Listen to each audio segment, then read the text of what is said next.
Welcome back to True Crime for Sleep. If you have a thought, leave a comment. And if you like these nights, subscribe. Tonight, you're walking a warehouse where the alarms go off and nothing shows on camera. It's 2:13 a.m., rain on the loading docks, and your flashlight beam keeps finding ordinary things. A motion sensor trips in ISIL 4, and the feed gives you an empty stretch of concrete. You do the professional thing, you log it, radio your check-in, and you walk the route anyway. Halfway down, you spot chalk marks on the polished floor, placed where your boots naturally land. A pallet stack has been nudged into a narrow corridor, not to steal product, but to steal your sightlines. And when you find a case missing from a locked cage, you'll have to explain how mesh can be cut, re-welded, and flexed without ever tripping the sensors. So what fails first? The camera loop? The delayed motion trigger? Or your own predictable patrol timing? You keep your pace steady anyway, because speed is how you turn a quiet shift into a medical event. The air inside smells like cardboard dust, shrink wrap, and that faint antiseptic tang, like a pharmacy aisle after closing. Your boots whisper on concrete that has been polished by years of pallet jacks. Outside the roll-up doors, the rain ticks on metal like impatient fingernails. In your ear, the radio gives you a soft hiss, like the building is exhaling through a straw. The monitor at the security desk is still showing ISIL 4, empty, just fluorescent light and long shadows that don't move unless you move. Except there's that slight sway you almost missed, a hanging tarp maybe, or a strip of plastic sheeting at the far end. It rocks back and forth with a rhythm that feels too regular for a draft. You tell yourself it is nothing. That is what this job trains you to do. Treat everything like nothing until it proves otherwise, and then write a report. But the chalk marks under your feet don't feel like nothing. They feel like a hand on your shoulder, guiding you. You stop where the next mark sits, a short line, angled, almost like an arrow that only makes sense if you are walking in the exact direction you always walk. Congratulations! Someone has been watching you long enough to get bored. You crouch and sweep your flashlight beam low. The chalk is fresh, bright against gray concrete. It has that powdery look, like it was dragged from a teacher's hand to a blackboard 5 minutes ago. And it is not just one mark. There is another 3 steps ahead, then another, right where your left foot would naturally land if you were thinking about anything else. A patrol route mapped like hopscotch. You straighten up and listen. The warehouse answers with its usual noises, a distant compressor hum, a soft click from a cooling unit cycling, the tiny metallic settling sounds of a big building trying to stay warm. No footsteps, no voices, no obvious reason the motion sensor is screaming for attention. So you do what you are paid to do. You pull out your logbook, the one with the bent cover and coffee stains. You write the time, 2:13, motion alarm, ISIL 4. You write, camera feed appears clear. You add, chalk markings observed on floor, possible trespass indicator. You hate how official it sounds when your stomach is doing its own private math. Then you radio your check-in code, the one the supervisor insists on because codes make people feel in control. Your own voice comes back thin in the open space, and you start walking again. The pallet stack that was nudged into a narrow corridor is waiting where you left it. You remember it being parked cleanly, like everything here is supposed to be. Forklift lanes open, sightlines long, corners visible from far away. Now, there is a pinch point. 2 stacks of shrink-wrapped boxes have been shifted just enough to make a hallway that does not belong. Not blocked, not barricaded, just guided. Like a cattle chute, like a suggestion you can't help following because it looks like the path. You swing your flashlight down the corridor. The beam hits plastic wrap and bounces back, bright and slick. At the far end, there is nothing but more pallets, but the corridor steals something from you. It steals your angle. It steals your peripheral vision. And the worst part is, it steals it politely. No broken seal, no forced entry, no dramatic mess. Just a building rearranged by someone with time. You step into it anyway, because you are the one who has to clear it. Your radio crackles and you flinch, then hate yourself for flinching. You tap the talk button with your thumb.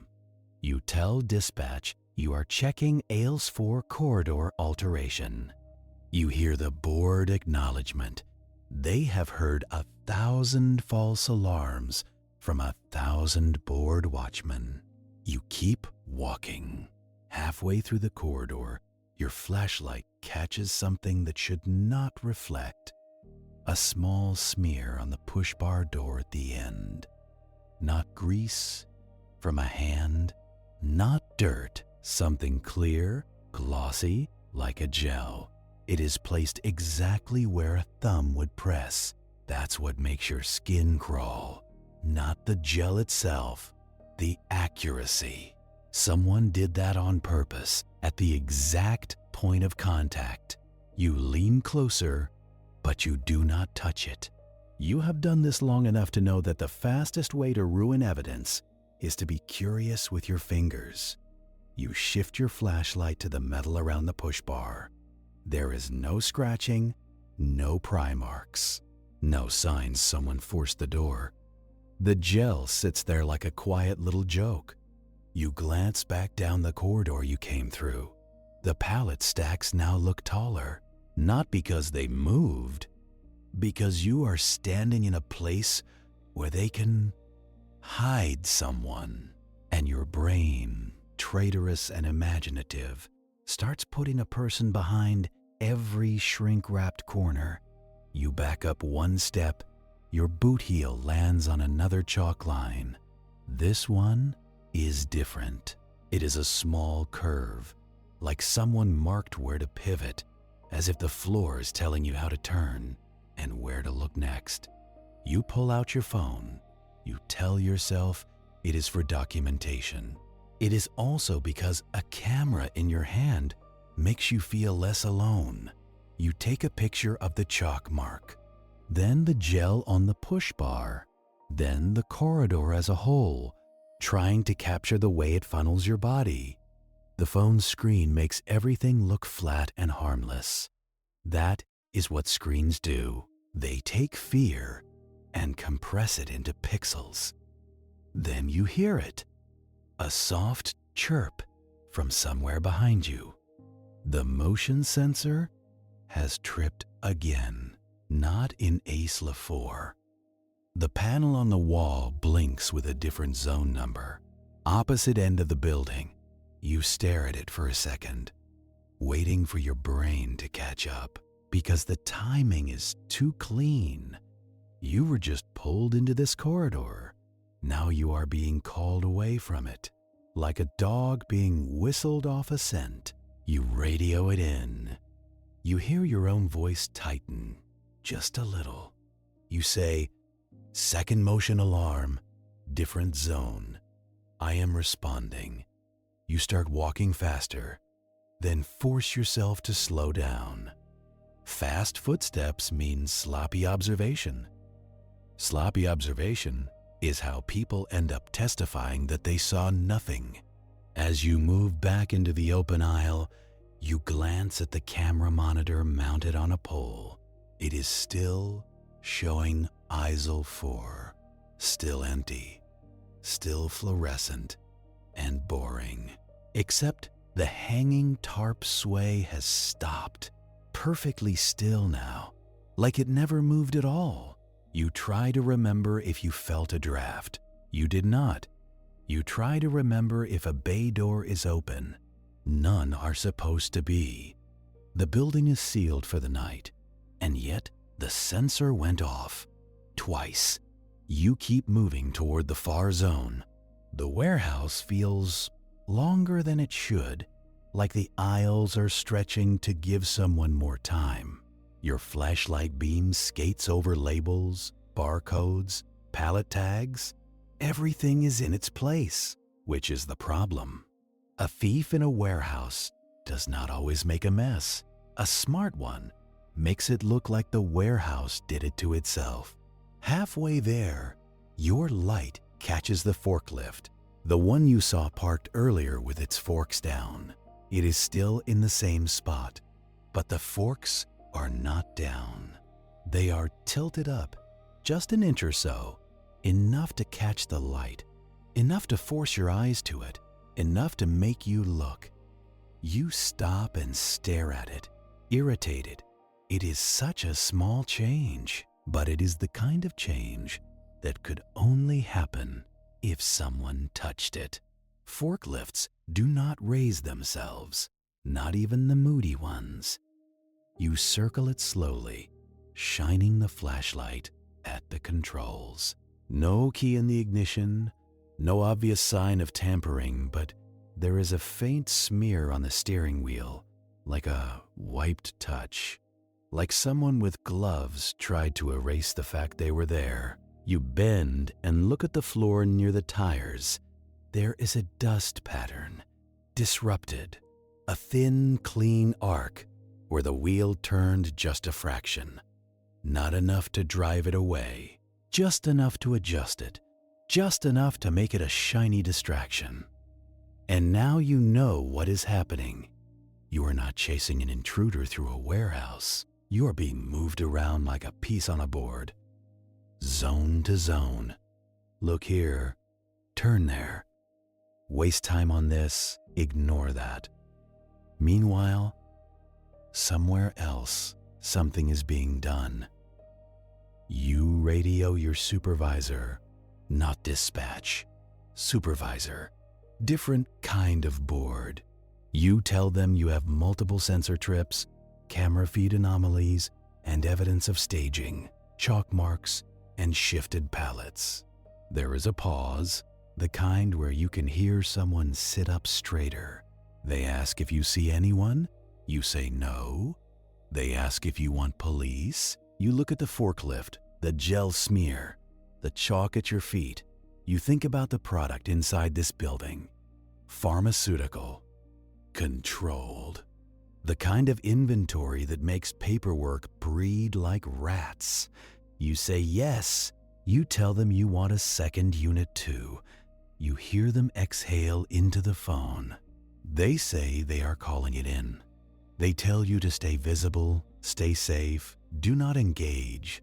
You almost laugh because visibility is the first thing the warehouse stole from you tonight. You walk back toward the security desk, not because you are scared, because you need the monitors, the panel, the phone, the comfort of a chair, pretending it can protect you. As you pass the corridor again, you stop. You angle your flashlight into the narrowed space. Everything looks the same. Pallets still. Plastic wrap gleaming. No movement. No sound. Then you see something you did not see before. A small piece of lint-free wipe wedged in the corner of a trash bin near the push-bar door. White, folded, too clean to belong in trash. You step closer and lower your light. It has a faint shine, damp in one spot, and when you lean in, careful, keeping your hands back, you catch the smell. Isopropyl. That sharp, clean medical smell, the smell of someone wiping fingerprints, the smell of someone treating your warehouse like a lab. Your mouth goes dry because that means the gel on the push-bar door is not random. It is part of a method, something to change how the door feels, or how it reads, or how it responds, something you are not trained to recognize, because your training is mostly show up, walk, log, do not fall asleep. You take another photo. You zoom in until the wipe fills the screen. You wonder how many nights it sat there. How many patrols you walked past it, blind. You force yourself to back away and return to the desk. The motion alarm panel is quiet now. Of course it is. Whatever wanted your attention already got it. On the monitors, the camera feeds show long, empty aisles. You sit and pull up the playback because you are hoping for something. A shadow, a blur, a person, but the playback is choppy. The system is old, half broken, the kind that records like it is reluctant. Aisle 4, 213, nothing.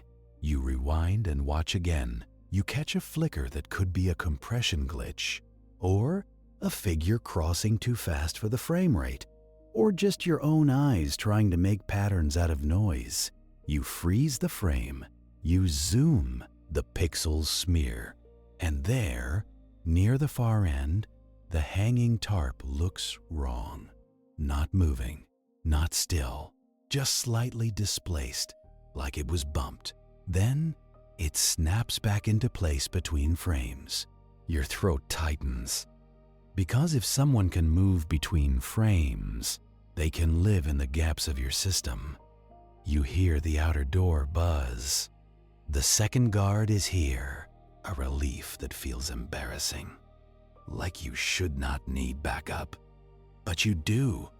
You let them in, and they shake rain off their jacket, grumbling about Newark weather like the weather is the criminal. You give them the quick version. Sensor trip, empty feed, chalk marks, corridor staging, gel smear, forklift moved, wipe with isopropyl. They raise their eyebrows at the chalk. They kneel and rub a finger near it, then stop when you tell them not to touch. They look at you like you are suddenly the serious one. Congratulations. You have become the person who reads too much into details. You hand them a spare radio. You tell them you want to do a sweep, methodical grid style, not because you think you will catch someone, because you want to know what has been changed. The second guard nods, trying to look brave. You both know bravery is not part of the job description. Compliance? You step out together, keeping radio contact open. You take the left aisle, they take the right. You call out shelf numbers, pallet rows, corners cleared. It is painfully procedural. That is the point. Procedures are how you keep your hands from shaking. As you approach the controlled medication cage, you see it in the distance, a chain link enclosure inside the warehouse with a badge reader and a heavy lock. It looks like overkill until you remember what is inside. Not televisions, not sneakers, medication that moves in the dark market like currency. You shine your light over the lock. It looks intact. No scratches, no pry marks. The tamper seal on the hasp is still in place, unbroken, stamped with last shift's initials. Your chest loosens for half a second. Then the inventory terminal mounted on the outside blinks. A small alert message, cycle count discrepancy. Overnight, your stomach does a slow roll because that terminal is tied to software. And software is not supposed to have feelings. It is not supposed to get nervous in the middle of the night. You step closer, the second guard comes over, breath puffing slightly in the cool air. You both stare at the alert. The system is saying something is off. A case, one case, high value, controlled.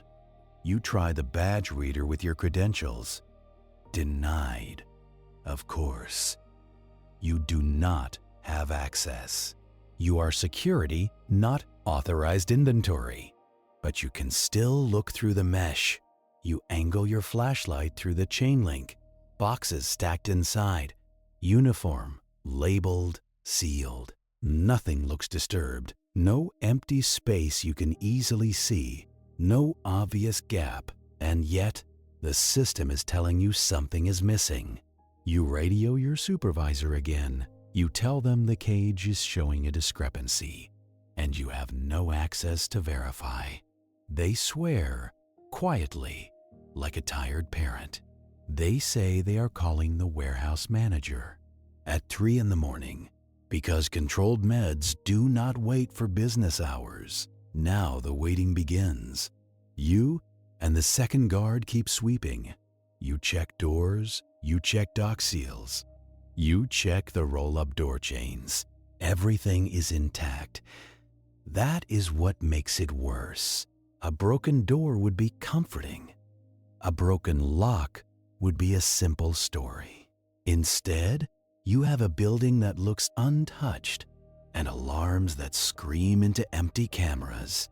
Back near aisle 4, you kneel again by the chalk marks. The second guard watches your back, flashlight bobbing. You trace the chalk lines with your eyes. They are not random. They cluster around spots where the floor changes texture, where a patch was repaired, where a column creates a blind corner for a camera. They mark the natural pauses of your patrol, where you tend to stop and check your phone, which means whoever drew them did not draw them for art. They drew them for timing. You realize that with a slow, sour clarity, the kind that tastes like old coffee, because you do not stop in random places. You stop where the camera does not quite see you. You stop where the light is harsh enough to hurt your eyes. You stop where you can lean a shoulder against a column and pretend your knees are not tired. And the chalk is telling you, someone knew that. Someone knew where you rest and where you glance away and where your body makes its tiny compromises at 3 in the morning. You lift your radio and you keep your voice flat. You tell the second guard you are going to follow the markings forward and see where they lead. They say copy, but the word comes out clipped. They are trying to sound like you. The chalk line curves toward a cross aisle, then breaks, then appears again, like a breadcrumb trail left by a bored child. You walk it slow, letting your light sweep ahead and behind. You look for scuffs, for dust disturbances, for anything that says a shoe moved fast. And what you find is worse. You find nothing that looks like panic. You find nothing that looks like a person running.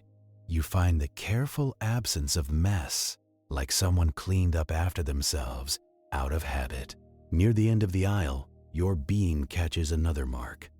Not a line this time, a small X, tight and precise, right beside a hairline crack in the concrete, the kind you have stepped over 100 times. You crouch and you tilt your light, and the crack becomes a seam.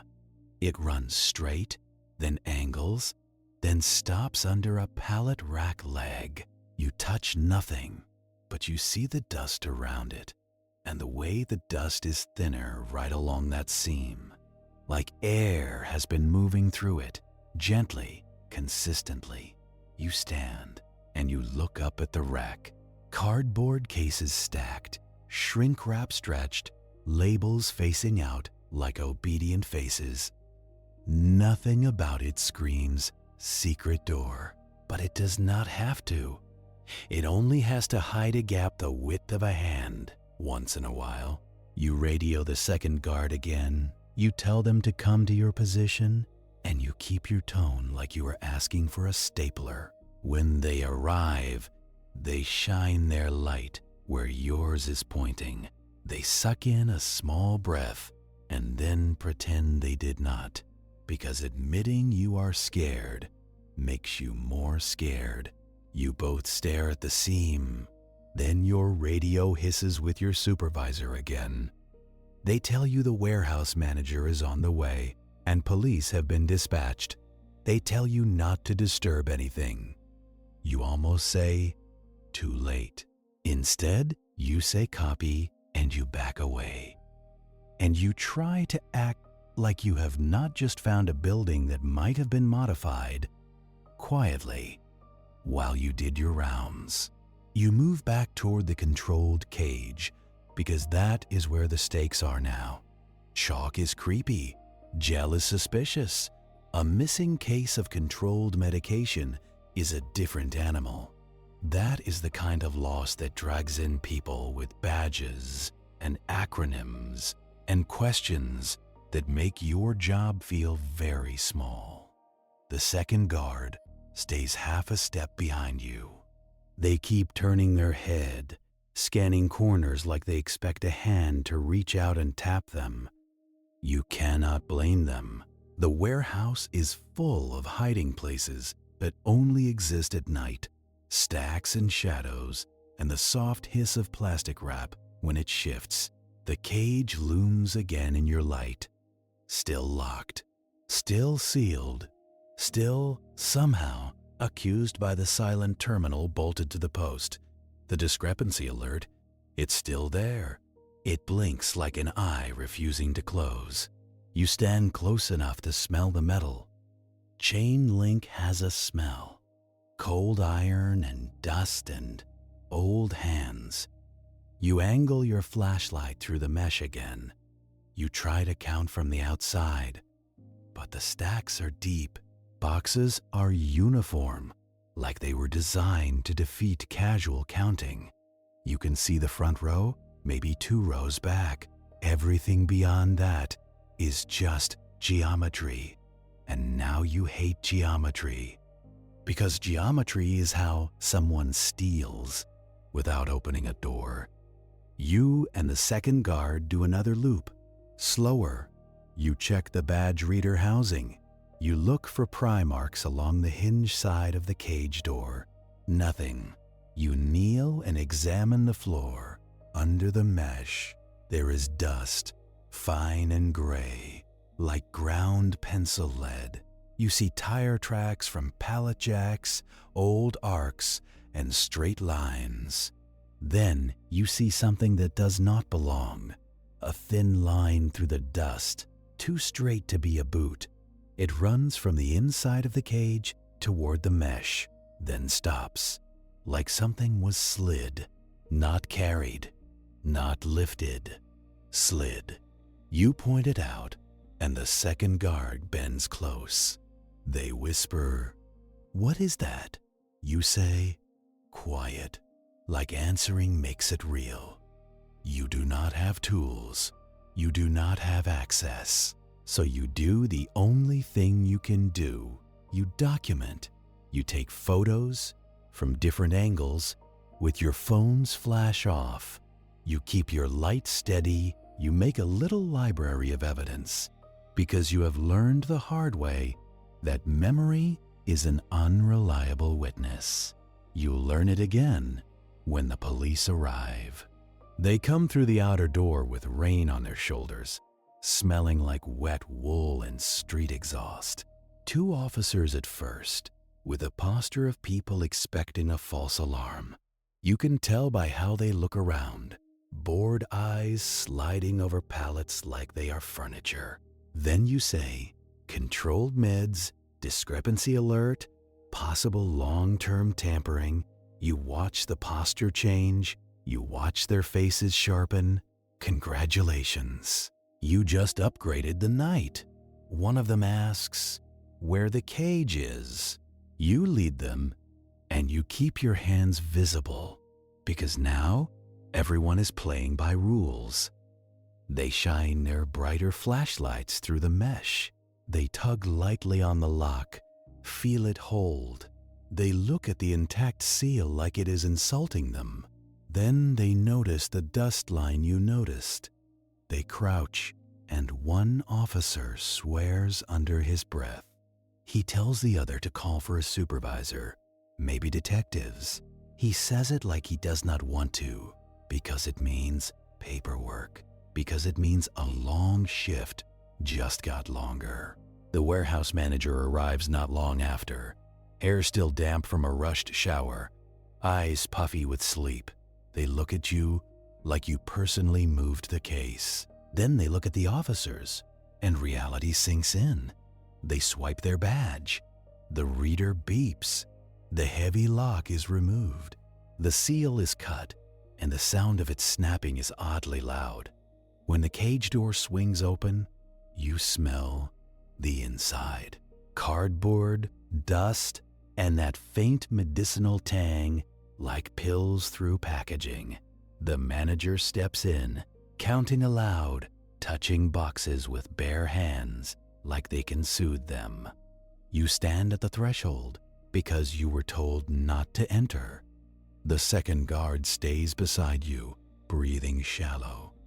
The manager stops. Their hand hovers over an empty space that is too clean. They say, "One case is missing."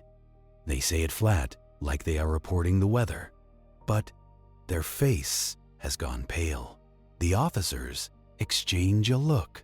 One of them asks, "Any signs of entry?" The manager points at the lock, the hinge, the door. They shake their head. Then one officer kneels and shines his light low along the mesh base. He follows the dust line. He touches the wire with a gloved hand, presses gently, and the mesh gives just slightly. Not enough to see, unless you are looking for it. Not enough to notice, unless you have been trained to distrust solid objects. He says, "Hold up." He leans closer. He finds a segment of wire that looks, at first glance, identical to the rest, but under the light, it has a different sheen, a weld line, tiny, like a scar. He taps it with his glove. The mesh flexes again. Your stomach drops because now you see it, a rectangle of mesh that has been cut and reattached with just enough play to bend outward. A hidden zipper made of metal. A method that does not need a key, only patience, only time. Only a person who knows no one looks closely at a cage when the lock looks fine. The officer says, "This was done over time." He says it like he is talking to you, because you are the one who lives here at night. You swallow, and you nod. You feel stupid, and angry, and tired, all at once. The manager asks how. The officer points to the welds. He says, "Cut it clean, take your time, weld it back, paint it, then you come back later and flex it, slide a box through." No door opened, no badge swipe, no alarm from the reader, because the reader never knew. You look at the missing space, you imagine hands pushing a case through the gap, careful, slow. You imagine the box scraping dust, leaving that thin line you photographed. You imagine the thief working in silence while you were somewhere else, logging an alarm, checking a door, walking the route they mapped for you. The officer asks about cameras. You tell them about ISIL 4, the tarp sway, the empty feed. You tell them about the corridor, the shifted pallets. You tell them about the gel on the push bar. You watch them listen, and you see skepticism at first. Then you show them your photos, the chalk, the gel, the wipe, the forklift forks raised an inch. Now their skepticism has to swallow evidence. One of them says, "We need detectives." He says it again, like saying it twice makes it more true. They tape off the area with bright ribbon that looks absurd against gray concrete. They tell you not to touch anything. They tell you to stay available for questions, so you do what watchmen do best. You wait. You stand in the glow of fluorescent lights, listening to the building breathe. You hear distant traffic outside, softened by rain. You hear the hum of machines you do not control. You hear your own thoughts and you hate them because your thoughts are replaying the nights you walked this place like a sleepy metronome. The officers ask for your patrol logs. You hand them over. You watch them flip through pages of times and check-ins, neat handwriting pretending the world is orderly. You feel exposed, like you are handing them a map of your habits, because you are. The detective arrives around 4 in the morning. You can tell by the way they move. Not rushed, not bored, just tired in a specific way, like they have spent years standing in other people's disasters. They shake hands with the officers, glance at the cage, then at you. They ask you to walk them through it from the beginning, slow. So you do. You start at 213, motion alarm, aisle 4. You describe the camera feed, the tarp movement. You describe the chalk. You describe the corridor. You describe the gel. You describe the second alarm pulling you away, the forklift distraction. You describe the inventory discrepancy alert. You describe the dust line. The detective listens, eyes half-lidded, like they are building a timeline in their head. When you finish, they do not say, "Wow." They do not say, "Unbelievable." They say, "How predictable is your route?" It is not an accusation, it is a question with teeth. You answer honestly. You say it is scheduled. You say you hit the same checkpoints in the same order. You say you have to because the contract requires it. You say if you deviate too much, you get written up for missed rounds. The detective nods, like you just confirmed a theory. They ask, "How often do you reset alarms?" You say, "As fast as possible," because false alarms cost money. Because the client complains. Because you are trained to treat them like mosquitoes, annoying but harmless. The detective nods again. They look at the officers. They say, "This sounds familiar." And then they tell you about the other facilities. 3 of them in the region. Same kind of private security. Same kind of late-night alarms. Nothing on camera. Weeks later, invisible losses. Not always controlled medication. Sometimes high-value electronics. Sometimes parts. Sometimes chemicals. Always items that could be moved and sold quietly. Always a place with routines. Always a place where a watchman walks a route like a lullaby. The detective asks, "Any contractors lately? Any maintenance? Any camera work? Any alarm techs?" You think of faces. A guy who fixed a flickering light last month. A crew that cleaned vents. A technician who opened the DVR cabinet because the feed was stuttering. You tell them what you remember. You hate how little you remember because those people were background noise to you. And now, background noise has teeth. They ask if you can keep working the next nights. Your mouth opens before your brain catches up. You want to say no. You want to say, "I already got used as a chess piece once tonight." But then the detective says, quietly, "We may need you." They say, "We need the routine to continue." They say, "Criminals love routines." They say, "We watch the watchers." And that is the moment you understand. They are not sending you home for safety. They are asking you to be bait. Congratulations, you are now part of the trap. You nod because you have bills, and because you have pride, and because saying no feels like admitting you were asleep at the wheel. The detective tells you not to change anything yet. They tell you to keep doing your route. They tell you to report anything, even if it feels stupid. They tell you they will be watching. They tell you to act normal. Normal in a warehouse with a flexing cage wall. Normal with chalk instructions on the floor. Normal with a gel smear that might be part of a larger plan. The police and detectives leave just before dawn. They take photos, bag the wipe, mark the chalk, and seal the cage area. They leave you with that bright tape flapping slightly in the air conditioning. They leave you with your own footsteps again.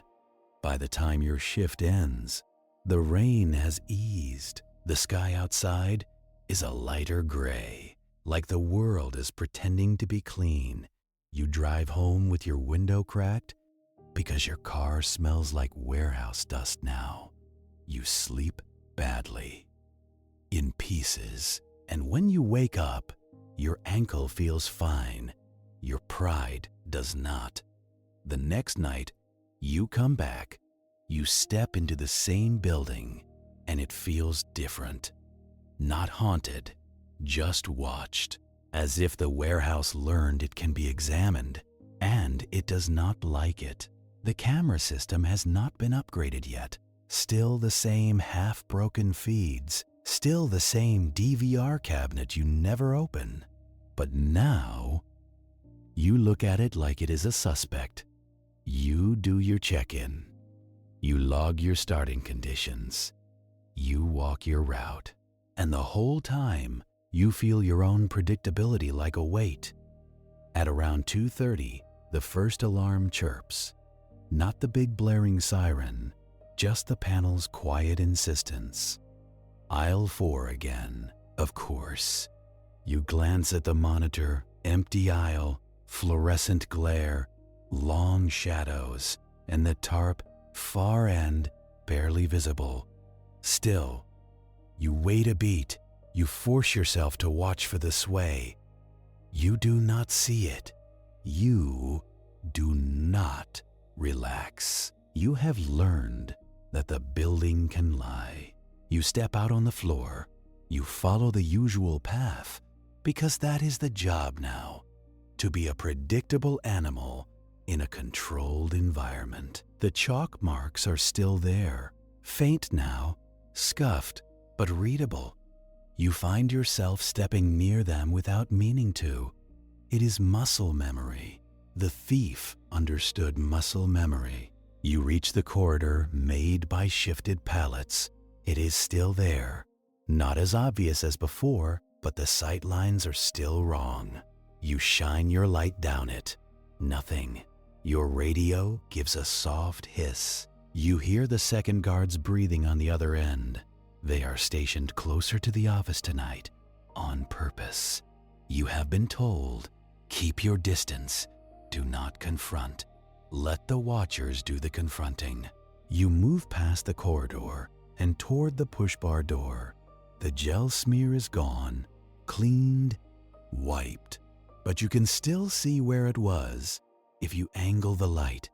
A faint streak, like the door remembers. You do not touch it. You keep walking. Another sensor trips across the building. A different zone. Same pattern. A pull. A kite. A leash. Your instinct says run to it. Your training says respond quickly. But the detective's voice from yesterday sits in your head like a cigarette burn. We watch the watchers, so you move at the same pace. You do not hurry. You narrate softly into your radio because you have been instructed to. You describe where you are, what you see, what you smell. You sound calm, and you feel none of it. When you pass the forklift, the forks are down. You stare at it too long. expecting it to be wrong. It stays ordinary. Ordinary is suspicious now. You reach the far zone. You check doors, seals, windows. Everything holds. You go back toward the desk. And that is when you notice it. On the monitor, one camera feed looks too smooth. A hallway view near the controlled cage area. It is steady. No flicker, no compression stutter. The timestamp ticks forward, but the pixels do not change. Not even the tiny changes you expect, like fluorescent hum jitter or digital noise. It looks like a photograph pretending to be video. You lean closer. You watch for a full minute. Nothing changes. No drifting dust. No shifting shadow. No tiny camera shake. Just the same empty hallway, looping like a screensaver. Your mouth goes dry, because now you know the worst part is true. The cameras can lie. You reach for the DVR cabinet key. You do not have one. Of course you do not. You are security, trusted to patrol, not trusted to access the brain of the system. You radio the second guard. You tell them, camera hallway near cage looks frozen. They say, what do you mean frozen? You say, looping, I think. You hear a pause. Then they say, detective said something about that. They say, do not touch the cabinet. They say, keep eyes on it. So you sit. You stare at the looped hallway feed. You feel your eyelids gritty. And you think about how easy it would be to insert a device between camera and DVR, how a cheap video switcher could replay old footage, how a person who had access to the cabinet could feed the system a lie. You think about the technician who opened that cabinet last month, the helpful guy, the one who joked about how old the system was, the one who called you by name like you were friends. At 1:58 in the morning, the building changes, not dramatically, not with alarms. With silence, the compressor you always hear stops. The distant hum fades. Even the rain outside seems to pause. The warehouse becomes a held breath. You sit up straighter. The second guard says, you hear that? You whisper, yeah. Then your radio hisses, not the normal hiss, a sharper sound, like fabric rubbing a microphone, a live transmission. And it is not your supervisor. It is not dispatch. It is someone pressing a talk button and not speaking. Someone letting you hear that they are there. Your skin prickles. You lift your radio, thumb hovering. You do not talk right away. Because if you talk, you confirm you are listening. The transmission continues. Just breath and cloth sound, faint but deliberate. Then it clicks off. The second guard says, was that you? You say, no. You look at the radio like it offended you, like it just proved it has a second mouth. You press the talk button anyway, just long enough to put one word into the air. Copy.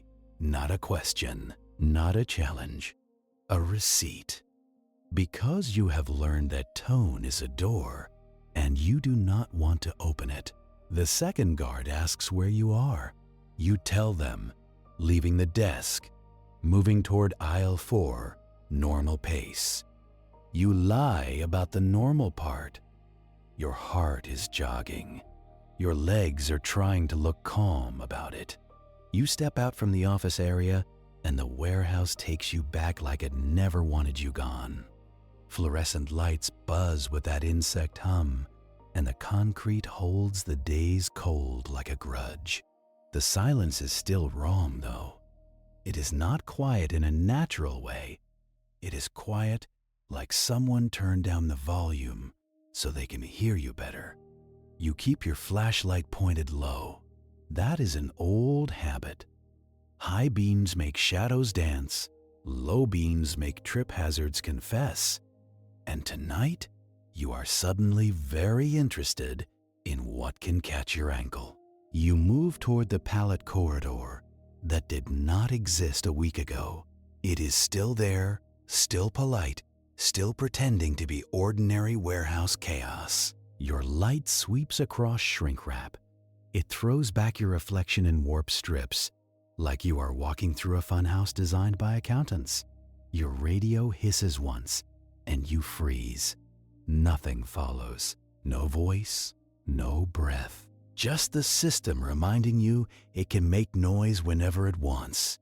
You tell yourself the detectives are nearby, that you are wired, that there are people watching, but you have also learned cameras can be fed a bedtime story. You step into the corridor. The air feels slightly warmer inside it, trapped between pallets, stale like breath held too long. Your boots land where your boots always land, and you hate yourself for it, because you can almost see the chalk marks that used to guide you. Even scuffed away, your body remembers them. You reach the spot where the push bar door sits at the end. The gel smear is gone. The metal looks clean. Too clean. Clean is rarely a default setting in a warehouse. Clean is a decision. You angle your flashlight along the push bar anyway. You look for a shine. You look for streaks. You look for anything that says someone's thumb was here, recently, confidently. There is nothing obvious, which is how you know it is not safe. Your radio crackles and the second guard whispers your name like it is a question. You answer with location, corridor end, door intact. You add, I am deviating. That is the word that matters. You were told not to, but you were also told criminals love routines.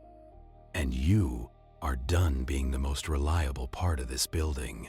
You turn left out of the corridor instead of backtracking. It is a small choice. It feels like a felony. You cut through a cross aisle, past stacked cases of something labeled with barcodes you never read. Your flashlight beam drags over labels and tape seams. Everything here is sealed. Everything here is a promise. Then, from somewhere deeper, you hear a tiny click. Not a door, not a footstep, a plastic sound, like shrink wrap being lifted and letting go. You stop. You listen. The building offers nothing else. You take one step forward anyway. Another. Your light swings right, then left. You expect to catch a shoulder, a face, a hand. You catch only corners. Corners are the warehouse's favorite hobby. Your radio hisses again. This time, there is a faint texture under it. Breathing, so soft it could be your own, bouncing back through the mic. But it is not in your chest. It is in your ear. It is in the radio. Someone is keyed up, letting you hear the fact of them. They are not trying to be invisible. They are trying to be present. You swallow, and you force your voice to stay flat. Unit 2. You hear that open carrier. The second guard answers too fast. Yeah, not me. You keep moving, because standing still is how you convince yourself you have control. Control is the first lie on the shelf. You reach a wider aisle where the pallet racks form long lanes. This is where you can see farther. This is where you can pretend you are safer. You take a breath and you glance up. One of the overhead fluorescent fixtures is flickering, not dramatically. Just enough to give the aisle a stutter, like a bad video. You stop under it. The light jitters. Bright, dim, bright. Your shadow on the floor stretches and snaps. Congratulations. Someone just turned your aisle into a cheap magic trick. You shift your feet, and the flicker changes. That is when you realize it is not random. The fixture is loose. It is vibrating, slightly, responding to your footsteps. You look up again. The metal housing is not seated right. One corner is dipped, and the bulb inside hums with a higher pitch. You do not have a ladder. You do not have time. You do have the feeling that this aisle has been rehearsed by someone else. You step back, out from under the flicker. The light steadies a little. You step forward again. It jitters again. It is keyed to vibration, to movement, to you. And now you understand the shape of the trap.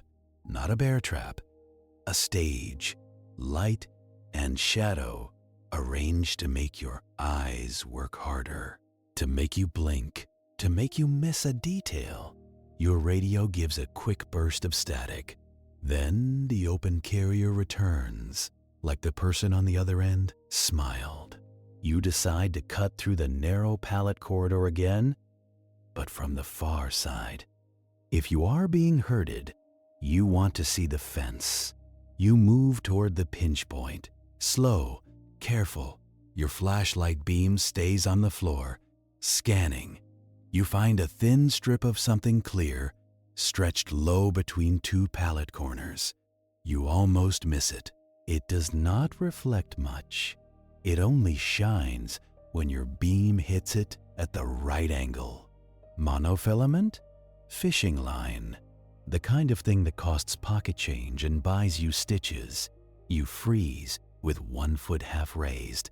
You lower it back down. You do not step over the line yet. You stare at it and your throat tightens because the line is tied with confidence. It is anchored around a pallet corner, like someone took their time. It is set at ankle height where your stride lives, and it is placed where your route would naturally cut through. You radio, quietly, trip line, monofilament, pallet corridor. Your voice sounds far away to you. The second guard swears under their breath. They ask if you are okay. You tell them, not tripped yet. You add, somebody wants me on the floor. You take a step back and you go around the long way, refusing the corridor entirely. It cost you time. Time is what the thief is spending like cash, but you would rather spend time than blood. As you circle, the warehouse stays too still. No forklifts, no compressors kicking on, no distant traffic hum. It is like the building is holding its breath, waiting for the sound of you falling. Your flashlight finds another problem. A pallet jack, parked in a lane, handle raised. You remember leaving it with the handle down. It is a tiny difference, but that is the language tonight. Tiny differences. You do not touch it. You walk around it wide. Your eyes keep going back to the floor because you are starting to understand something ugly. A person who wants to evade a night watchman does not need speed. They need choreography. They need you to move where they expect. They need you to step where they chose. You make it to the area near the controlled cage, not right up to it, just close enough to smell the metal and cardboard again. You glance at the camera mounted above. You cannot tell if it is watching you or playing you. That is the new reality. You are inside a system that can be lied to. Your radio clicks. A voice, finally, low and calm, comes through on your channel. It is not dispatch It is not your supervisor. It is not the second guard. It is close enough to make your skin tighten. You cannot make out words. It is more like a throat clearing, like someone testing that they can reach you. Then silence again. You stand in the aisle, flashlight aimed at the floor, and you realize your hands are sweating. Sweat makes everything slippery. Tools, flashlights, radios, your grip. You wipe your palm on your jacket without thinking, and then you hate that you did, because you have no idea what you touched tonight. You start moving again, because standing still makes you feel like a target. You angle toward the office, because you want walls, even flimsy ones. Halfway back, you pass under the flickering light again. It jitters harder now. The hum changes pitch, like the bulb is angry. And then, in the stutter of light, you see a shape that is not there in the steady frames. A darker patch between pallets, a body-sized absence. Your flashlight snaps up on instinct, too fast, too eager. The beam hits shrink wrap. It glares back at you like a mirror. Nothing else. Your heart slams anyway, because you saw it, or you think you did. And that is the whole point, to make you question your eyes, to make you doubt what you will later testify to. You keep walking. You tell yourself do not chase shadows, but you also know the shadow is chasing you. You reach the desk area, and you sit without really deciding to. The chair creaks. The sound is obscene in the quiet. You look at the monitors. The looped hallway feed is still looping. That fake stillness, that too perfect emptiness. You look for dust drift. You look for noise. You look for any micro change that proves it is live. You find none. You glance at the timestamp, and it advances like a heartbeat on a corpse. You pick up the phone and call the number the detective gave you. It rings once, twice. They answer without greeting. You tell them you have an open carrier transmission on your channel, intermittent. You tell them you found monofilament tripline set in the pallet corridor. You tell them the overhead light in a key aisle has been loosened to flicker with footfall vibration. You keep your voice calm because you want them to hear facts, not fear. The detective says, do not touch the tripline. They say, do not remove it. They say, keep moving like normal, but do not walk through the corridor. They say, we are coming in. You ask how far. They say, close. Close is not comforting. Close is still not here. You hang up and you realize your mouth tastes like metal. You key your radio to the second guard. You tell them detectives are moving. You tell them to stay in position. You tell them if they hear open carrier again, do not answer. The second guard says copy, and their voice shakes on the last consonant. You sit for a few seconds, staring at the monitors. Then you stand, because waiting behind a desk is how you become furniture. And furniture gets moved. You step back onto the floor. You choose a route that is not yours, not random, just different. You move toward the cage area again, but along the outer wall, where there are fewer pallet stacks. Your flashlight stays low. You keep telling yourself, look for the cheap tricks, fishing line, loose lights, greased push bars, magnets. The stuff that is not glamorous but effective. You pass a motion sensor housing on a pillar. It is the same one that tripped last week. You stop and stare at it. A small beige box with a plastic lens. It looks harmless. That is why it wins. You shine your flashlight at the seam where it meets the pillar. You see a tiny shadow at the edge, like it is not flush. You do not have a screwdriver. You do not open it. You lean closer anyway. You catch a glint inside, not from the lens, from behind it. Something metallic, a small rectangle, like a magnet. Your stomach tightens again because you remember the detective mentioning delayed triggers. You whisper into your radio. Sensor housing looks tampered. Possible magnet. The second guard does not answer right away. Then they say, "Heard." Their voice is quieter now, like they think the building is listening. It is. You continue along the wall, and you find another motion sensor. You check it too. This one sits flush. No glint. No gap. So the tampering is selective, not random. Placed where it matters. You move closer to the cage. You keep scanning the floor for dust disturbances. The concrete here has that same fine gray powder ground down from pallets, cardboard, and time. Dust is honest.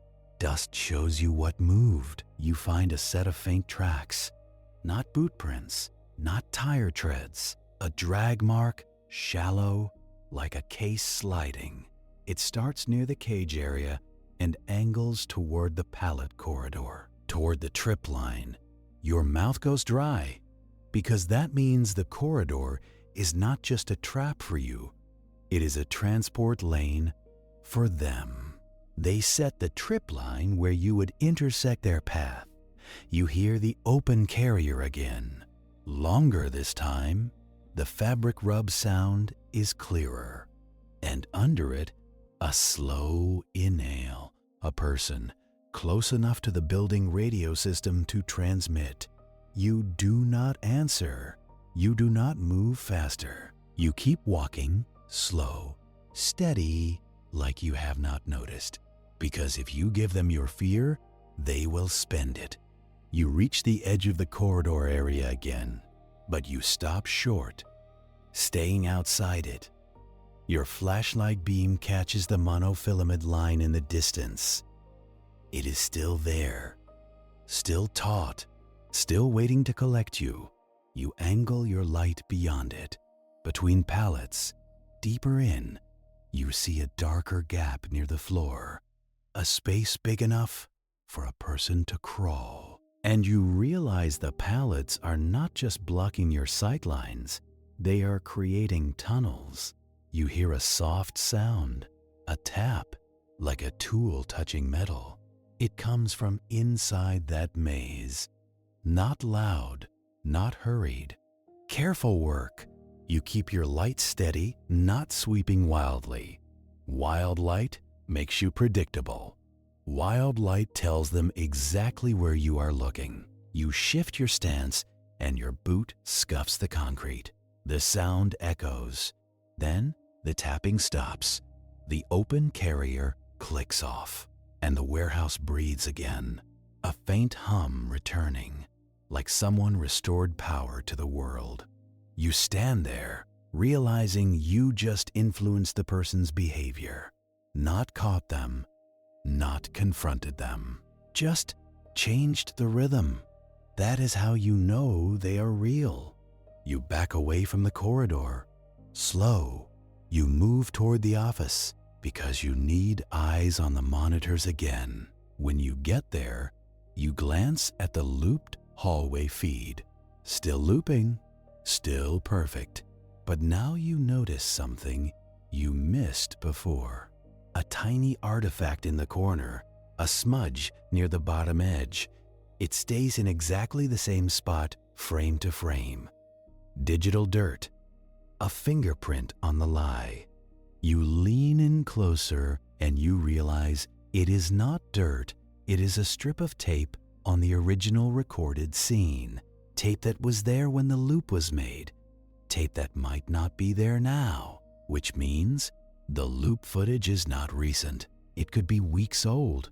You think about how long someone has been preparing this, how many shifts you worked while they built a false hallway for your eyes. You hear a vehicle outside, tires on wet pavement, slowing near the dock. Headlights sweep faintly through high windows. You do not relax. It could be detectives. It could be nothing. It could be the thief's ride. You key your radio and tell the second guard, vehicle outside, unknown. They answer, I hear it. Then, from the outer door area, you hear the buzzer. A single press, then another. Your stomach lurches, because no one should be arriving unannounced right now. Not unless it is the people you called, or the person who wants you to open a door. You move to the small window near the entry. You keep the lights inside low. You look out. 2 figures in dark jackets stand in the rain glow, faces hard to read behind reflections. One raises a hand, not waving, just showing empty palm. No weapon, no clipboard, just a gesture that says, it is us. You do not open immediately. You ask through the door, identify. A voice answers with the detective's name and a phrase you were given earlier. A stupid phrase on purpose, because real life is not clever. You unlock and let them in. They move with quiet purpose, not rushing, not dramatic. There are 2 detectives and a uniform behind them. Their shoes leave wet prints on the concrete. One detective looks at you and goes straight to business. They ask where the trip line is. You tell them, pallet corridor, mid-warehouse. They ask about the open carrier. You tell them, intermittent, fabric rub, breathing. They ask if you saw anyone. You say no, but you heard tool tapping inside the pallet maze. They nod, like that is enough. Because detectives love anything that sounds like hands working. Hands leave evidence. They tell you, stay with us, but do not lead. They tell you, keep your flashlight off unless asked. They tell you, you are not the point of contact. That is a relief. It is also an insult. Both can be true. You walk with them toward the corridor. The warehouse feels different with more bodies in it, less like a dream.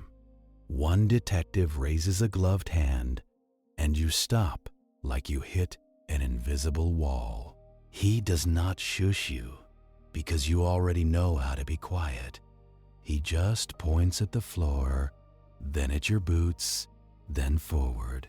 Watch your feet, watch your feet, watch your feet. You aim your flashlight down without turning it on, like it is a charm. The uniformed officer hangs back, one hand near his belt, pretending his pulse is normal. The corridor comes into view. 2 pallet stacks turned into a hallway by human intention. You can still see the monofilament, if you know where to look. It catches the light in a way that feels smug. The detective kneels, slow, and angles his own light low, so it skims the concrete. The line flares silver for a second, then disappears again. He nods once, like he is greeting an old enemy. He does not cut it. He does not touch it. He studies the knot, the anchor points, the height. He says, "Lo, this is placed for your stride." You hate how true it is. The second detective steps around you, careful, and checks the pallet corners. He runs a light along the plastic wrap, looking for fresh pulls, fresh tape seams. He finds a tiny wrinkle in the shrink wrap, a place where someone peeled it back and pressed it down. He points, and you lean in, and your nose catches it. Isopropyl again. Clean, sharp, medical, like someone sanitized the crime. The first detective looks at you, and you already know what he is going to ask. How often do you walk through here? You say, used to be every round. because it was not here before. He gives you a tired look, like your honesty is both helpful and tragic. He motions for you to step back. He says, "You are not walking that corridor tonight, not even for us." You feel the insult again, and you swallow it, because it is correct. They move like they have done this in cramped basements and empty offices. No dramatic hand signals, no shouting, just slow feet and patient light. The second detective pulls a small evidence marker from his pocket and sets it by the fishing line. A bright little tent on the floor, cheerful as a birthday hat. Then he looks up at the flickering fluorescent fixture overhead. It is steady right now, like it is trying to behave. He watches it for a full 10 seconds, then shifts his weight. On purpose. The light stutters. He shifts again, and it stutters again. He says, "Someone loosened the housing." He says it like he is describing a leaky faucet. You watch his eyes track the edges of the fixture, like he is counting screws in his mind. The first detective asks you, "Did the open carrier happen near here?" You say yes, and you point toward the aisle where you heard the tool tapping. He nods, then keys his own radio, low volume, and says something to someone outside. You cannot hear the response, but you see his jaw tighten like he got one. They step past the trip line without crossing it, taking the long route around the pallet maze. You follow at a distance, because you were told to, because you are useful as context. The uniform stays back too, eyes scanning corners, breathing through his mouth. You pass the motion sensor pillar again, the one you think has a magnet inside. The first detective stops there and tilts his light up. He does not open it either. Not yet. He studies the seam, then uses the tip of a pen to press near the edge. The housing gives a hair, like a loose tooth. He says, "Yep." He says, "Someone has been in this." He looks at you and says, "You saw the glint." You nod. He says, "Good eye." And you almost laugh, because your eye did not save you from weeks of being used. He marks the sensor with another little evidence tent. It is starting to look like the warehouse is sprouting tiny flags. They keep moving, slow, toward the controlled cage area. The air changes there, cooler, more metallic. Chain link and locks have their own smell, like cold coins. The camera above the cage points down like a bored god. The second detective looks up at it, then looks at the looped hallway feed on your monitor in his mind. He says, "Where is the DVR cabinet?" You point back toward the office. He nods and says, "We are going to look, but not yet." Not yet, because whoever did this likes timing. Not yet, because opening cabinets is loud, and loud invites mistakes. The first detective crouches again and shines his light along the base of the cage. He finds the flex segment, the re-welded rectangle. He does not touch it. He just studies the weld line, the paint, the way the metal remembers heat. He says, "This is not a smash and grab." He says, "This is a long con." You hear the words and feel your stomach drop again. Slow. Long con means planning. Planning means familiarity.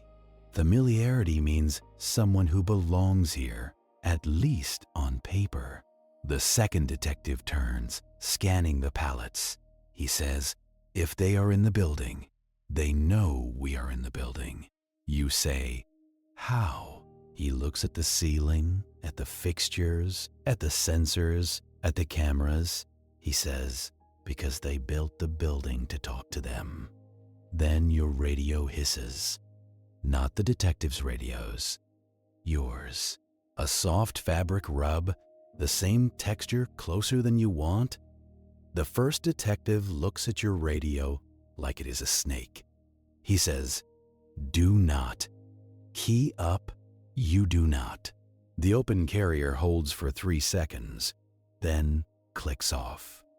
The second detective exhales through his nose, annoyed. He says, "They are playing with you." He says, "They are trying to get you to answer so they can locate you by sound." You want to ask, "Locate by sound," in a warehouse full of echoes, but you already know the answer. If you speak, you give them rhythm. If you speak, you give them confidence. The first detective asks you, "Does anyone else have access to your radio frequency?" You say, "The company, other guards, dispatch, maybe maintenance if they borrowed one." He nods like you just named a suspect class. He says, "Someone has a radio." He says, "And they are close enough to transmit clean." That means inside or right outside. You feel the urge to look at the doors, all of them, all at once. The second detective raises his hand again, and you still yourself. He points toward the pallet maze, then toward the floor. He mouths, "Drag marks." You remember them, faint in the dust. You point to where you saw the shallow slide line angling toward the corridor. He nods, then steps carefully along the edge of it, like he is following a trail of spilled flour. He stops near a pallet stack and kneels. He shines his light under the bottom board.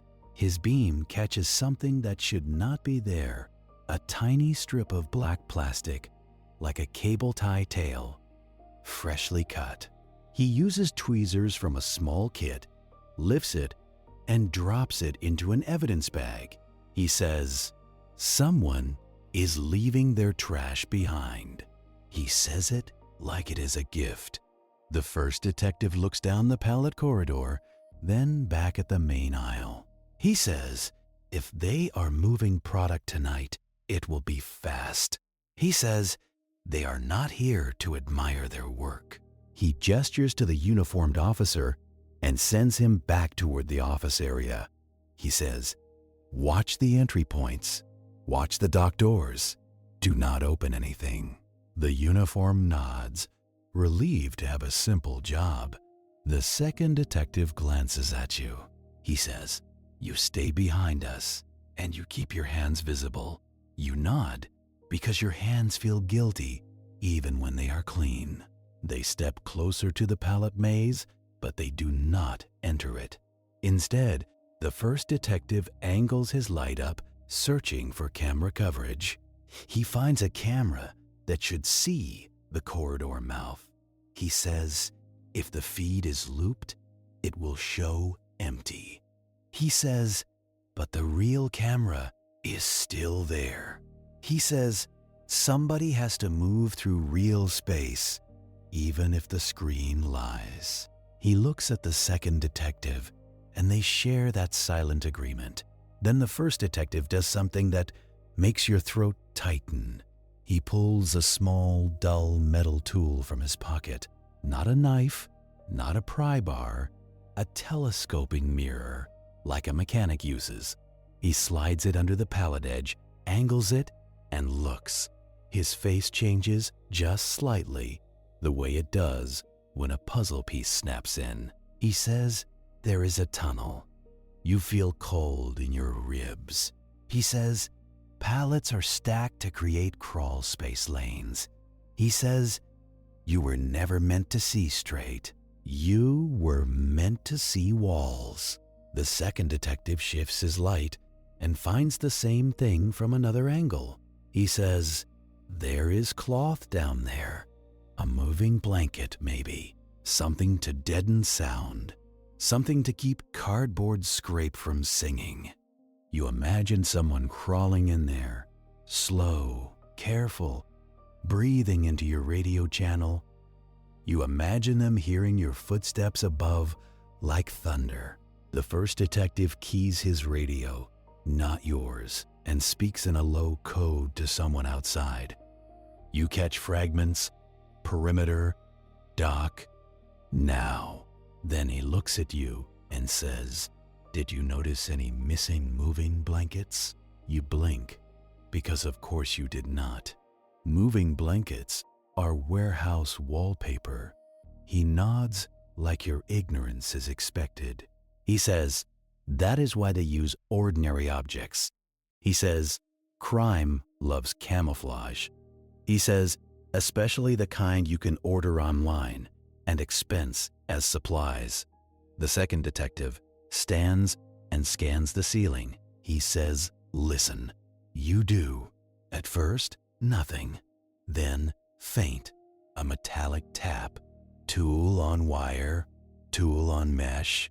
It is slow and patient, like someone tightening a watch. The tap comes from deeper in the pallet maze, closer to the cage side. The first detective closes his eyes for a second, counting distance by sound. He opens them and points, then shifts you back with his free hand. He whispers, "Stay."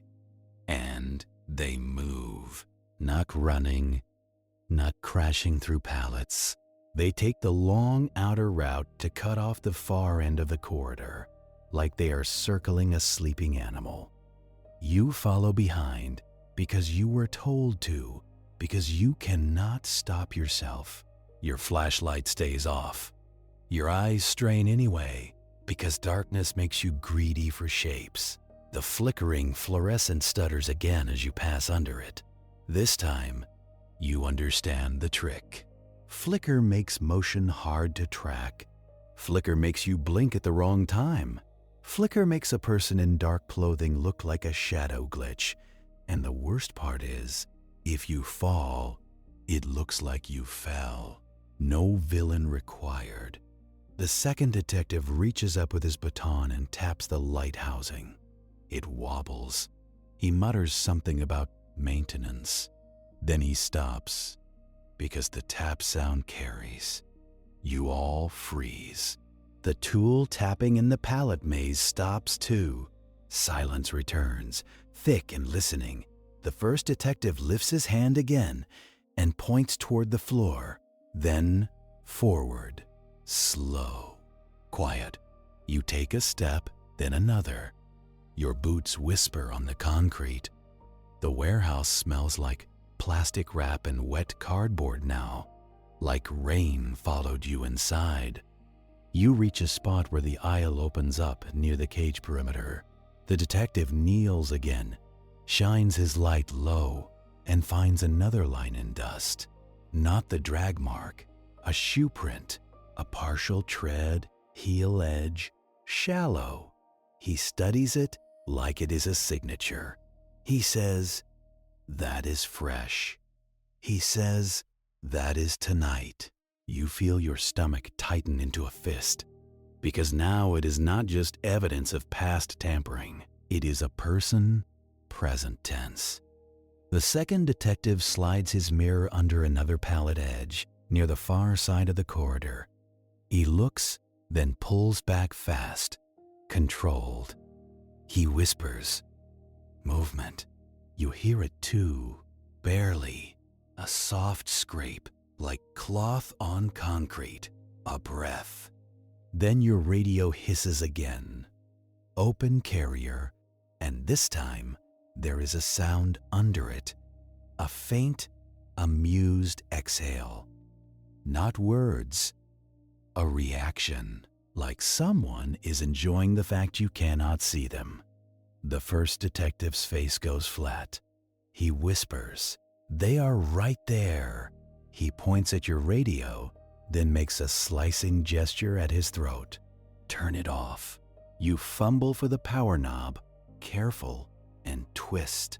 The hiss dies. The silence after is immediate, like a door shut. The second detective nods once. He says, "Good." He says, "Now they cannot hear you breathe." You want to say, "They can still hear my boots." but you do not speak. The first detective keys his radio again and speaks softly. He says, "We have contact, likely inside pallet maze, near controlled cage." He says, "Hold perimeter, do not enter, wait for my call." Then he looks at you, and for the first time his voice gets almost kind. He says, "You are going to step back to the office, and you are going to sit." He says, "You are not a hero." He says, "You are a witness." Your pride flares. Useless. Then your ankle aches in memory, and you nod. You start backing away, slow, eyes fixed on the corridor mouth. The second detective watches you retreat, like he is making sure you do not trip over your own ego. As you step back, the flickering light stutters again. For a split second, you see it, a shape low to the ground, between pallets, a shoulder, a gloved hand, then darkness and glare. Swallow it. Your mouth goes dry enough to stick. You keep backing up. You do not run. Running is how you fall. You reach the office area and sit because your knees suddenly feel optional. Your hands rest on your thighs, palms up, like you are proving you are harmless. The monitors glow in front of you. Still lying, the hallway feed near the cage is still looping. Empty, perfect, dead. You stare at it, and now you can almost see the trick. Not the device itself, but the confidence behind it. Someone thought about your eyes. Someone thought about your attention span at 3 in the morning. Someone thought about how boredom makes you lazy. Congratulations, you have been studied like a lab rat. A sound comes from outside the office, faint but clear. A quick shout, low, a command, then a thump, like a knee hitting concrete or a shoulder hitting pallet wood. Your heart spikes, and you grip the chair. The radio on the desk, the one you turned off, sits silent, useless. You feel naked without it, which is ridiculous. The radio was never armor. It was just a way to hear bad news sooner. The door to the office area swings open a fraction, then closes. The uniformed officer steps in. Face tight. He whispers, "They are moving." You whisper, "Did they get him?" The officer shakes his head once. He says, "He slipped deeper, like a damn rat." He says, "They saw him low, crawling." He says, "He keyed up on your channel, then went quiet when you killed the radio." He says, "Smart." Smart is not the word you want to hear. The officer glances at the monitors and frowns. He says, "This feed is bogus." "Right," you nod. He looks like he wants to smash the screen, then remembers he is not allowed to feel things on duty. From somewhere in the warehouse, you hear the metallic tap again. Slow, steady. It is not frantic. It is not running away sounds. It is working sounds. He is still doing something. The officer whispers, "Why is he still in there?" You swallow. Because he is confident. Because he thinks he can finish before anyone gets to him. Because the building is his tool, and you are the obstacle. A new sound rises, faint at first, a high, almost inaudible whine. The kind of noise you feel more than hear, like pressure in your ears. You look at the officer, and his brow furrows like he feels it too. The sound lasts 3 seconds, then cuts out. You remember the motion sensors? the false alarms. You remember the detective talking about training you like spam emails. You whisper, ultrasonic. The officer looks at you. You say, something that messes with sensors. He nods slowly, like he hates that you know that now. Then the alarm panel on the wall chirps. A motion zone trips, not near the pallet maze, near the opposite side, by the dock doors. The officer curses under his breath. A distraction. A pull. You feel it in your bones now, the choreography. Move eyes here, move bodies there. The officer keys his radio and reports the alarm. A voice answers, tense, confirming perimeter units are holding. Then another chirp. A second zone. Then a third. The panel lights up like a small Christmas tree of bad decisions. False alarms blooming on command. The officer's jaw clenches. He says he is trying to split them. You whisper, or he already did. Because while everyone looks at the docks, someone can slide a case out through flexed mesh. Someone can disappear into a tunnel of pallets. The officer looks at you like he does not want that to be true. Then the first detective's voice comes over his radio, low and controlled. He says, hold. He says, do not chase alarms. He says, we have eyes on the maze. He says he is using an emitter, likely triggering multiple sensors. He says, stay disciplined. Disciplined. That is detective language for do not be stupid. You sit there, listening to someone else fight the building. You hate how relieved you feel.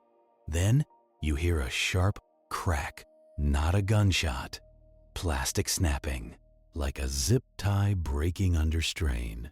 Then a soft rush, like cardboard sliding fast.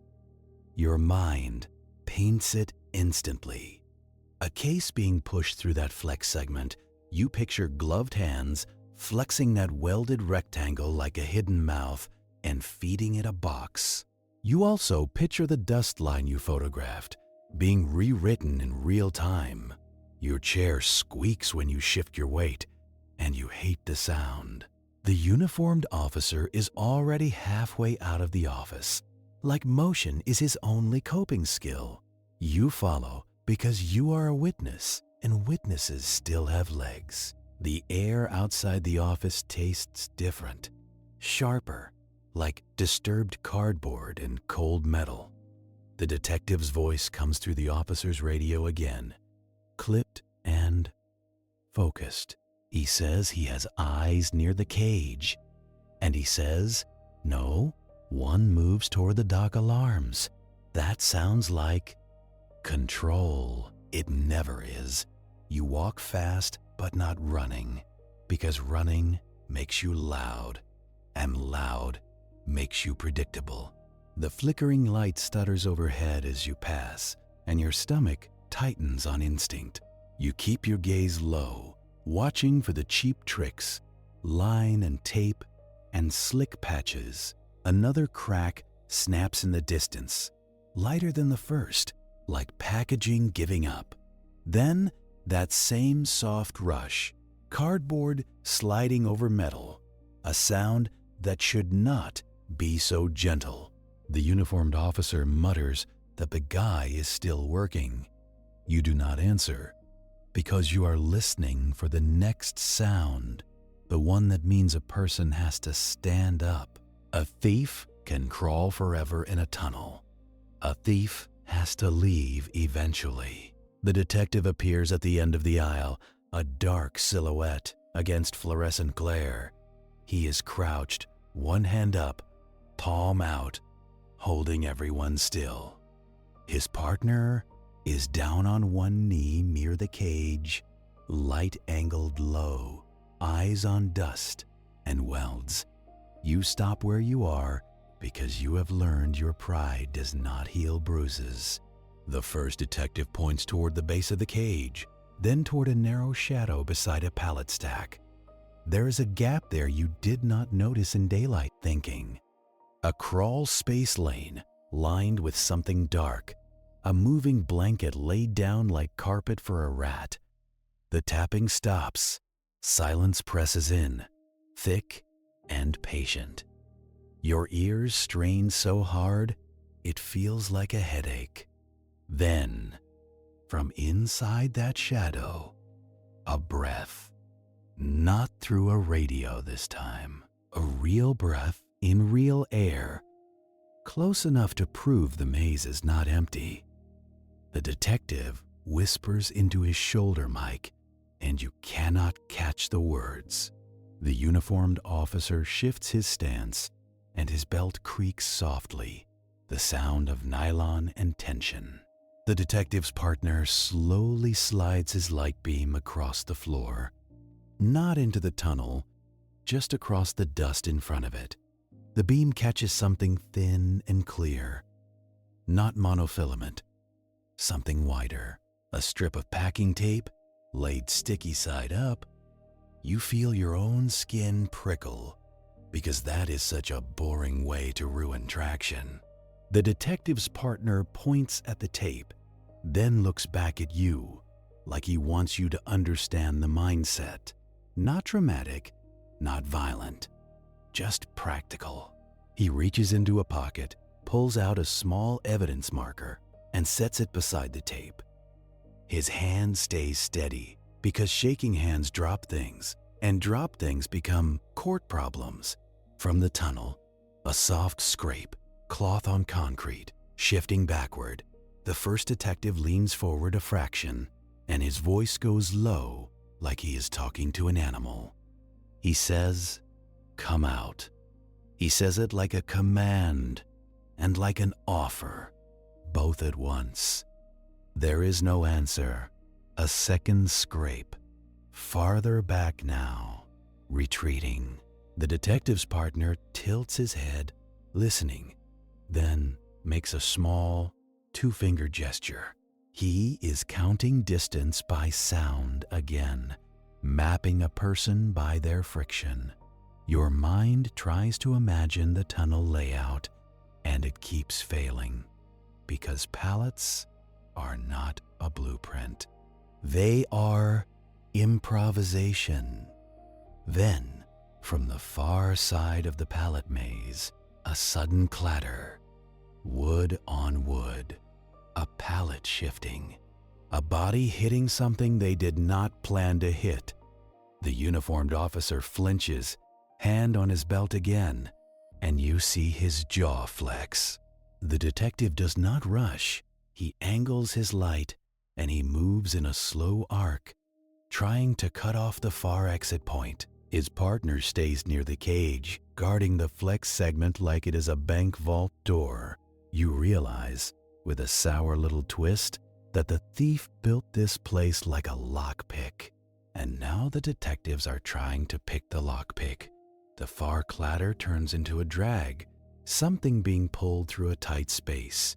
A case, or a bag, or a person on their stomach, doing that ugly crawl where your knees hate you. The detective's radio crackles with a quiet response from someone outside.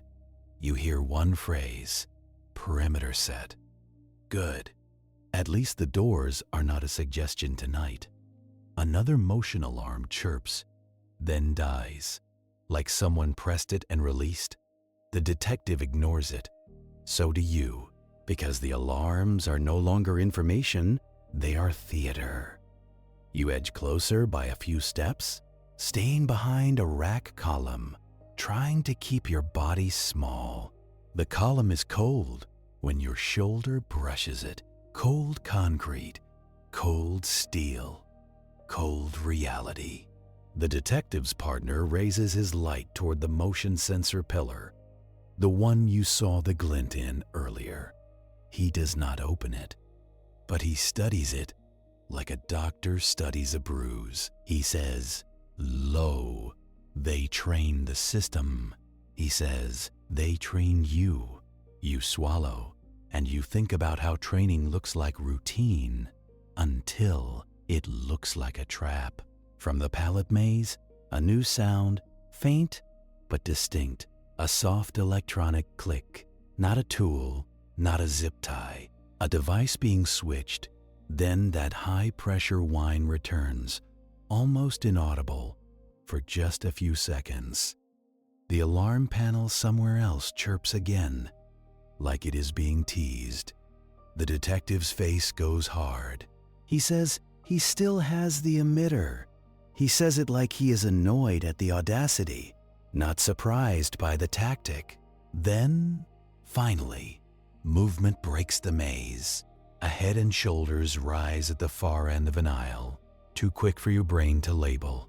Dark hood, gloves, a flash of something pale, maybe a mask, maybe just face-catching light. He ducks back down instantly, but not before the detective's light clips him. That is the first time you know you are not imagining shapes. That is the first time the warehouse stops being an idea. The uniformed officer takes a step forward, and the detective barks. One word: no. It is not about bravery. It is about containment. Chasing is how you break your own perimeter. The detective moves laterally, staying in the open aisle, and he points downrange. He is cutting off the direction the head popped up. His partner stays near the cage, then shifts too, but only enough to keep the flex segment in view, because the product is the point. A thief can escape empty-handed and still come back tomorrow. A thief who gets the case is a problem that multiplies. The head pops up again, farther down, closer to the corridor mouth. Now you see more. He has a backpack, bulky, squared off like it is built to hold boxes.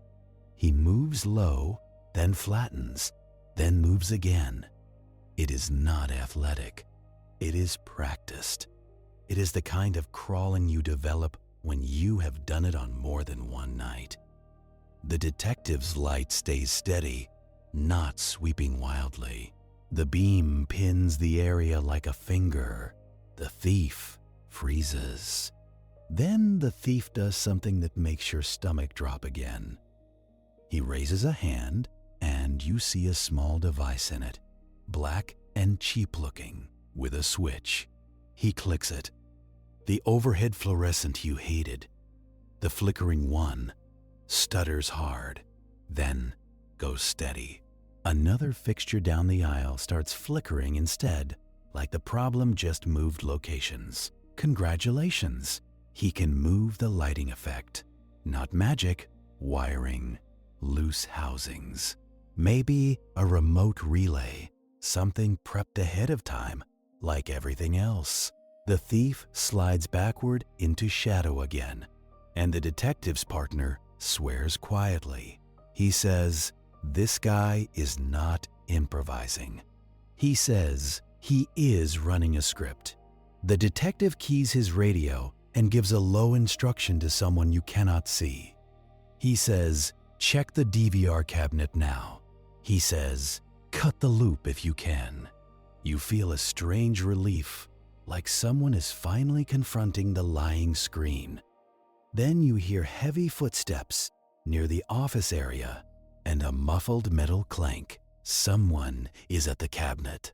Someone is opening the brain. The warehouse responds with another alarm chirp, then another, like it is offended. The detective ignores them again. You try to do the same, but your body still reacts. A flinch you cannot train out in one night. The thief's head appears a third time, now on a different line entirely. He is trying to find a seam in the humans, the same way he found a seam in the cage. He shifts, then pauses, then shifts again. He is listening. You realize he is not just watching lights. He is watching sound, footstep rhythm, radio chatter, breathing. He is timing humans the way you time traffic lights, impatient and calculating. The detective's partner lowers his light and points at the floor near the cage again. He whispers, "Look." You lean your head just enough. The dust line at the base of the cage is thicker now, freshly disturbed. And beside it, a faint smear like cardboard rubbed against paint. That means the flex segment was used tonight, not just threatened. The thief got at least one case out, maybe more. The detective's face stays calm, but his eyes change. Less puzzle, more consequence. He motions to the uniformed officer, and the officer steps up to guard the aisle behind, covering your retreat path. Because now the building is not just a stage. Now it is an active theft. You hear a voice over the detective's radio. From the office area, it says, "Found something." It says, there is an inline device behind the cabinet. It says, "Video loop box." The detective closes his eyes for a fraction of a second, like he is absorbing vindication. Then he says, "Pull it." The voice answers, "Stand by." Photographing. Because even in a live hunt, bureaucracy rides shotgun. Evidence first, ego later. The thief makes a move. He pops up higher than before, almost to a crouch, and for a second, you see his outline clearly. Medium build, dark work pants, gloves that look like mechanic gloves, not ski gloves. A headlamp strapped around his hood, turned off. He does not want light. He wants hands. He darts sideways into a darker aisle, carrying the backpack tight to his spine. The detective moves after, but not fast, staying disciplined. His partner leaves the cage area now, just enough to keep the aisle covered, trusting the uniform to hold the rear. You stay where you are because you were told to sit, and then you were told to follow. And now no one has time to manage you. So you pick the safest version of movement. You follow at a distance, keeping columns between you and the last place you saw him. The aisle smells like plastic and warm dust from the lights. Your mouth tastes like pennies. The thief's footsteps are almost silent, not because he is weightless, because he is moving where the dust is thick, where rubber soles whisper. He reaches the mouth of the pallet corridor, the one with the monofilament tripline, and he pauses. Of course he does. He knows where his own traps are. He ducks down, slides under something, and vanishes into the maze like he was poured into it. The detective stops at the corridor entrance and angles his light low. The tripline glints. He sees it immediately because he is looking for it, because you showed him. Your humiliation has become a map. He whispers to his partner. He is going back into his tunnels. His partner nods once. They do not follow him in. They do not crash pallets. They do the boring thing again. They contain. They circle. They cut exits. The detective keys his radio and calls for someone to cover the far dock door interior, not because it is open, because it might become open. The uniformed officer behind you shifts, checking the outer wall line. You realize something else, slowly, like a bruise forming. This thief does not need a door, but he still might use one tonight. If boxed in, people under pressure choose the simplest escape. The simplest escape is the one everyone pretends is secure. The detective's partner points up at a camera above the corridor mouth. He says, "When they pull the loop box, we may get live again." He says, and the guy knows it, because the guy set the loop. And he will feel when his lie stops working. You wait for the obvious moment, the screen snapping to reality. It does not happen yet. Instead, you hear another faint electronic click from inside the pallet maze. Then the high whine again, longer this time, like a dentist drill you cannot quite hear. The alarm panel across the warehouse chirps in response, a motion zone, then another. The detective mutters, "He is trying to pull us away again." He looks at you briefly and says, "Do you feel dizzy?" You blink. Your ears feel full. Not pain, just pressure, like the air got thicker. You say, "No." He nods, and his voice turns colder. He says that emitter is not just for sensors. He says, sometimes it messes with people too. You think about that, and you hate how mundane it is. Not poison gas, not sleeping darts, just a cheap ultrasonic box hidden behind shrink wrap, irritating nerves and old equipment. Crime as a nuisance, a weaponized annoyance. Then the voice from the office radio comes again. Urgent now. It says, "Loop is down." It says, "Pulling power now."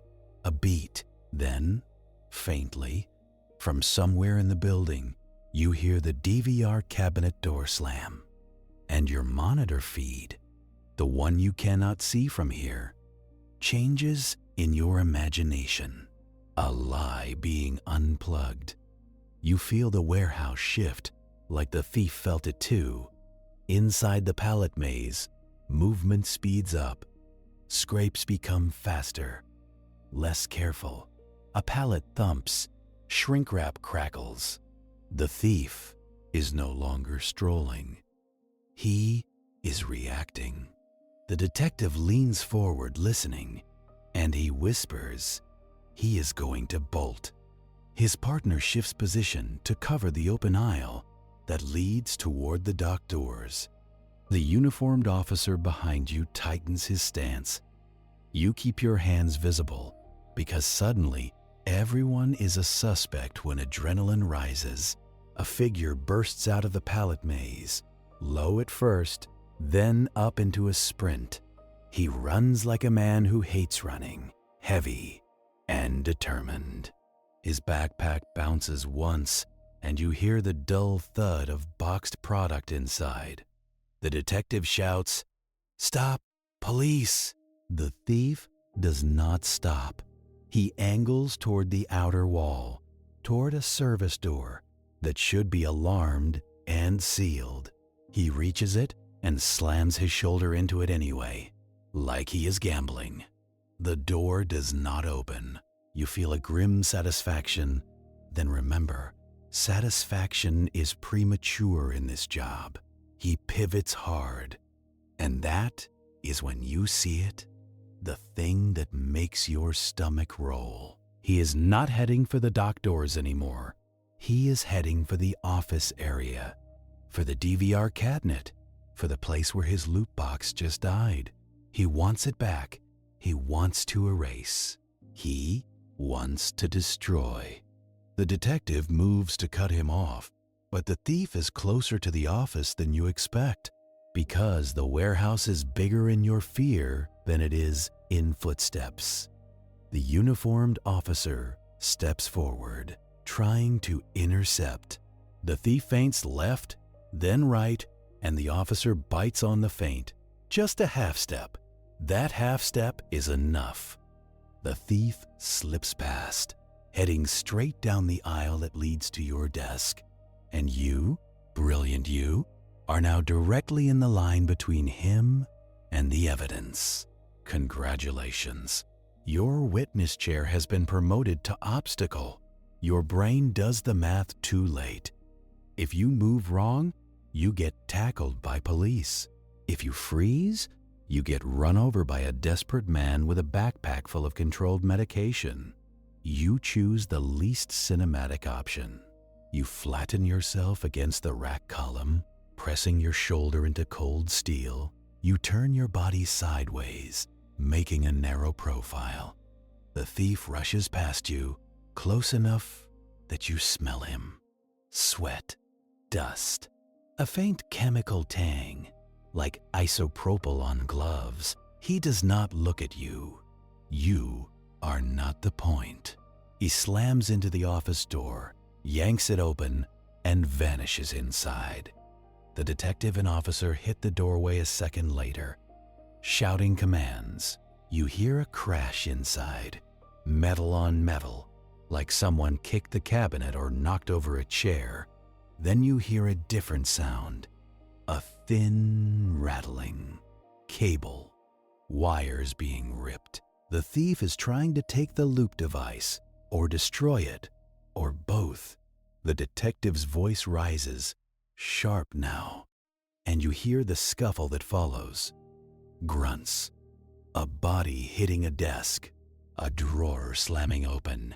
Your chair squeals across the floor inside like a startled animal. You stay outside the threshold because you are not getting involved and because the detective told you that you are not a hero. The uniformed officer shouts again, "Hands! Show me your hands!" A brief pause, then another thump, heavier. A body hitting concrete, a soft metallic clatter, like handcuffs being pulled free. You hold your breath without noticing you did it. The detective's partner appears in the aisle behind you, eyes scanning, weapon low, covering. He says, "Stay back." You nod, and your throat is too dry to speak. Inside the office, the sounds change. Less chaos, more control, the kind of control that comes from weight and leverage and training. The detective's voice goes low again, close to the ground. He says, "Do not move." He says, "You are